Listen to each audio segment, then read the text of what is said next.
Hi friends, welcome back to day 7, 30-day study plan of Laboratory Assistant 10th Mains Examinations.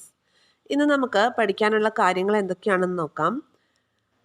Day 7 ആണ് അല്ലേ? Day 7 ആണ് നമുക്ക് നാളെ. Day 7-ൽ maths പഠിക്കേണ്ടത് day 1, 2, 3 ആ ദിവസങ്ങളിൽ നമ്മൾ പഠിച്ചിട്ടുള്ള ടോപ്പിക്സ് ഏതൊക്കെയാണ്? സംഖ്യകളും അടിസ്ഥാന ക്രിയകളും, ഭിന്നസംഖ്യകൾ, ശതമാനം. ഈ 3 ടോപ്പിക്ക് നിങ്ങൾ റിവൈസ് ചെയ്യുക. ഓക്കെ, ഈ 3 ടോപ്പിക്കിൻ്റെ രണ്ടാമത്തെ റിവിഷനാണ് നമുക്ക് വരുന്നത് അല്ലേ? ക്ലിയർ അല്ലേ? ഇനി അടുത്തത് ഇംഗ്ലീഷ് മലയാളം നിങ്ങൾ ചെയ്തത് ഈ ഡേ 6 വരെ നിങ്ങളോട് ഞാൻ PYQ ചെയ്യാനായിട്ട് പറഞ്ഞിട്ടുണ്ടായിരുന്നു അല്ലേ? ഓരോ ടോപ്പിക്ക് തന്നിട്ട് അതോടൊപ്പം PYQ ചെയ്യാനായിട്ട് പറഞ്ഞിട്ടുണ്ടായിരുന്നു. ആ PYQs ആണ് നിങ്ങൾ ഇംഗ്ലീഷ് മലയാളം ഏരിയയിൽ പഠിക്കേണ്ടത്. ക്ലിയർ ആയല്ലോ? ഓക്കെ, ഡേ 6 വരെ നമ്മൾ ഫോളോ ചെയ്ത് വന്നിട്ടുള്ള PYQs ഇംഗ്ലീഷ് മലയാളം ടോപ്പിക്കിലെ അത്രയും നിങ്ങൾ കംപ്ലീറ്റ് ചെയ്യുക. ഒന്നുകൂടി ഒന്ന് റിവൈസ് ചെയ്യുക. ഇനി കറണ്ട് അഫെയർസ് ജാനുവരി 2024 പഠിക്കുക കേട്ടോ. ജാനുവരി 2024 മുതലുള്ള കറണ്ട് അഫെയർസാണ് നമുക്ക് ഈ 10th മെയിൻസ് എക്സാമിന് വേണ്ടിയിട്ട് പഠിക്കേണ്ടത്. ജാനുവരി 2024 മുതൽ ഏപ്രിൽ 2025 വരെയുള്ളതാണ് പഠിക്കേണ്ടത്. അപ്പോൾ നമ്മൾ 2025 കറണ്ട് അഫെയർസ് പഠിച്ചു കഴിഞ്ഞു. ഇനി ജാനുവരി 2024 ആണ് പഠിക്കേണ്ടത്. ഇനി നമുക്ക് SCERT ഹോട്ട് ലെസൺസിൽ പഠിക്കേണ്ടത് തീരങ്ങളിലൂടെ എന്ന ചാപ്റ്ററാണ് നിങ്ങൾ പഠിക്കേണ്ടത്. SCERT ക്ലാസ് 9 ചാപ്റ്റർ 8 തീരങ്ങളിലൂടെ. ന്യൂ SCERT ആണ് കേട്ടോ. കോൾഡ് ആണ് കേട്ടോ, അതാണ് ചെറിയൊരു സൗണ്ടിനൊക്കെ ഒരു വ്യത്യാസം, ബുദ്ധിമുട്ടും, ഒന്ന് ക്ഷമിക്കാം. ഇനി അടുത്തത് ഹോട്ട് ടോപ്പിക്കിൽ നമുക്ക് പഠിക്കേണ്ടത് നെറ്റ്വർക്ക് ഡിവൈസസിൻ്റെ ക്ലാസ് അടുത്ത ദിവസം 2 മണിക്ക് നമുക്ക് അപ്ലോഡ് ചെയ്യാം.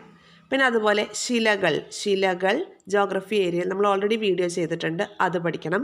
പിന്നെ തണ്ണീർത്തടങ്ങൾ കറണ്ട് അഫെയർസ് ഇൻക്ലൂഡ് ചെയ്തിട്ട് പഠിക്കുക. ഉദ്ധ്വ ലേക്കൊക്കെ എവിടെയാണെന്നുള്ള ചോദ്യങ്ങളൊക്കെ മുമ്പ് വന്നിട്ടില്ലേ? തണ്ണീർത്തടങ്ങളുമായി ബന്ധപ്പെട്ടിട്ട് റാംസർ സൈറ്റിൽ ഉൾപ്പെടുത്തിയിട്ടുള്ള ഏറ്റവും റീസെൻ്റായിട്ട് ഉൾപ്പെടുത്തിയിട്ടുള്ള കുറച്ച് കാര്യങ്ങളുണ്ട്. അതെല്ലാം പഠിച്ച് തണ്ണീർത്തടങ്ങൾ എന്ന ടോപ്പിക്ക് നമ്മളുടെ ഓൾറെഡി ചെയ്തതാണ്. അതിൻ്റെ ലിങ്ക് ഡിസ്ക്രിപ്ഷൻ ബോക്സിൽ അവൈലബിൾ ആയിരിക്കും.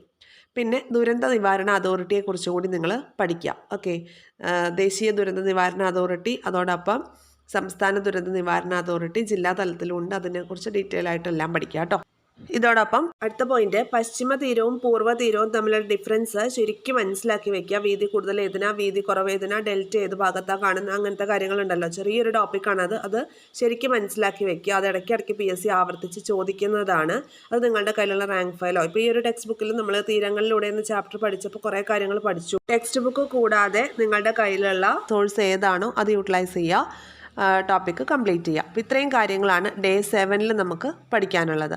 പിന്നെ നെറ്റ്വർക്ക് ഡിവൈസസ് എന്ന് പറയുമ്പം അതിൽ media, hub, router, bridge, switch, അങ്ങനത്തെ കാര്യങ്ങളൊക്കെ നമുക്ക് റിപ്പീറ്റ് ചെയ്ത് ചോദിക്കുന്നുണ്ട്. അതോടൊപ്പം LAN, WAN, MAN ഈ കാര്യങ്ങൾ, local area network, wide area network ഒക്കെ ഉണ്ടല്ലോ, ഇതെല്ലാം കൂടി ഇൻക്ലൂഡ് ചെയ്തിട്ടുള്ളൊരു ക്ലാസ് നാളെ ഉച്ചയ്ക്ക് 2 മണിക്ക് 10th മെയിൻസ് ഹോട്ട് ടോപ്പിക് എന്ന പ്ലേലിസ്റ്റിൽ അപ്ഡേറ്റ് ചെയ്യും. അത് നിങ്ങൾ കാണാം കേട്ടോ. ഇത്രയും കാര്യങ്ങളാണ് അപ്പോൾ നമുക്ക് ഡേ 7-ൽ പഠിക്കേണ്ടത്. ക്ലിയർ ആയല്ലോ? ഇനി നിങ്ങൾ ടു ഡു ലിസ്റ്റ് പോലെ ഓരോ ദിവസവും നമ്മൾ ചെയ്യുന്ന കാര്യങ്ങൾ നിങ്ങൾ എഴുതി വെച്ച് പോകുന്നുണ്ടോ എന്ന് നോക്കുക. കാരണം ഇനി പിന്നീട് നമ്മളിപ്പോൾ മാത്സ് തന്നെ ആദ്യത്തെ 3 ടോപ്പിക്ക് ഇപ്പോൾ നമ്മൾ പറഞ്ഞത് രണ്ടാമത്തെ തവണയാണ് റിവൈസ് ചെയ്യുന്നത്. ഇംഗ്ലീഷ് മലയാളം റിവിഷൻ പോകുന്നുണ്ട്, കറണ്ട് അഫെയർസ് റിവിഷൻ പോകുന്നുണ്ട്. അപ്പോൾ ഈ കാര്യങ്ങളൊക്കെ ഒന്ന് എഴുതി വെച്ചാൽ മാത്രമാണ് ഇത് എത്ര തവണ നമ്മൾ റിവൈസ് ചെയ്തു, ഇനി ആ ചാപ്റ്റർ എന്നെ സംബന്ധിച്ച് ഇനി എത്ര തവണ ഞാനത് നോക്കണം എന്നുള്ളത്. ചില ടോപ്പിക്ക് നമ്മൾ പഠിച്ചു കഴിയുമ്പോൾ നമുക്കിനി അത് കുഴപ്പമില്ല എന്ന രീതിയിലേക്ക് നമ്മൾ വരും. ചിലതാണെങ്കിൽ നമുക്കിത് ഒന്നുകൂടി പഠിച്ചെടുക്കണം എന്നുള്ള, ഞാനത് ശരിക്കും പഠിച്ചിട്ടില്ല, ഒന്നുകൂടി പഠിച്ചാലേ തറവ് ആവുള്ളൂ എന്നുള്ള രീതിയിലേക്ക് വരും.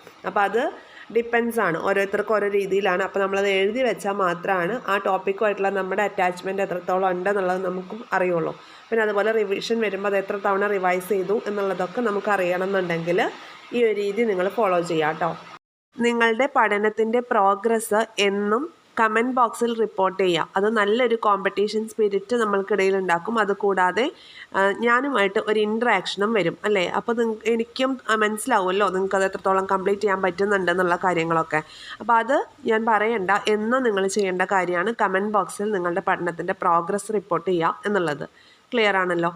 ഈ ടൈം ടേബിളിലൂടെ ഞാൻ നിങ്ങൾക്ക് നല്ലൊരു സപ്പോർട്ട് തരുന്നുണ്ട് എന്നുള്ളതാണ് എൻ്റെ ഒരു വിശ്വാസം. അതുപോലെ നിങ്ങളുടെ സപ്പോർട്ട് തിരിച്ച് ഞാനും പ്രതീക്ഷിക്കുന്നുണ്ട്. നമ്മുടെ ചാനൽ കൂടുതൽ ആളുകളും കാണുന്നത് സബ്സ്ക്രൈബ് ചെയ്യാതെയാണ്. അപ്പോൾ സബ്സ്ക്രൈബ് ചെയ്യാതെ കാണുന്ന ആളുകൾ സബ്സ്ക്രൈബ് ചെയ്ത് സപ്പോർട്ട് ചെയ്യുക. അതുപോലെ സബ്സ്ക്രൈബ് ചെയ്ത ആളുകൾ നിങ്ങളുടെ ഫ്രണ്ട്സിലേക്ക് കൂടി നമ്മളുടെ ചാനൽ ഒന്ന് ഷെയർ ചെയ്തെത്തിക്കാനായിട്ട് ശ്രമിക്കുക. നിങ്ങൾക്ക് എന്ത് അഭിപ്രായങ്ങളുണ്ടെങ്കിലും കമൻറ്റ് ബോക്സിൽ രേഖപ്പെടുത്താവുന്നതാണ്. Thank you all. Have a nice day.